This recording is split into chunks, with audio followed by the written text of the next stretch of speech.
होली में पुआ खा के करे रगर घस जी। सत है जी। होली में पुआ खा के करे रगर घस जी। सत है जी। छौरा छौरी गुलाल उड़ावे देखे में जबरदस्त जी। सत है जी।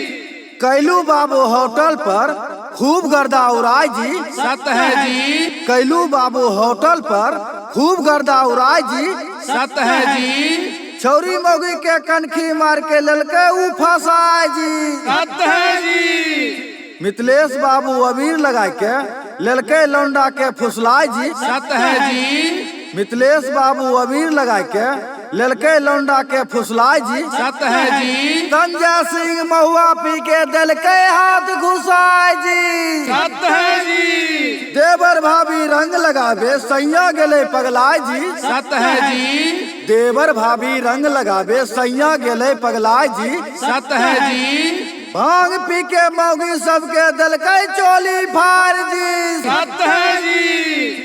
अखिया से तीर चला के दिल के पिचकारी तान जी। सत है जी। अखिया से तीर चला के दिल के पिचकारी तान जी। सत है जी। फागुन में लूटे के लहरिया भेले पूरा मन जी। सत है जी। यही बात के आन मारो ढोलक पे तान बोलो हाय रे हाय रे हाय।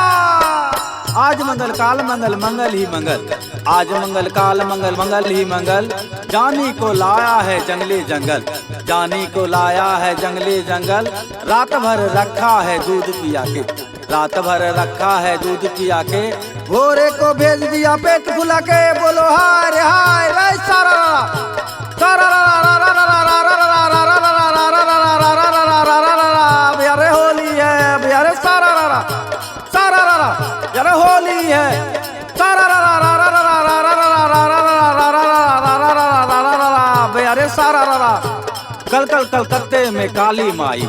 कल कल कलकत्ते में काली माई। काली माई की चरे दूध बतासा। काली माई की चरे दूध बतासा। छौरा नाचे छौरी देख तमाशा बोलो हाय रे हाय रे होली है। सारा बेरे सारा बेरे होली है बेरे सारा डाल दल के मंटुआ जोरा नामा हो चढ़ते फागुन महीना मा। डाल दल के मंटुआ जोरा नामा हो चढ़ते फागुन महीना मा।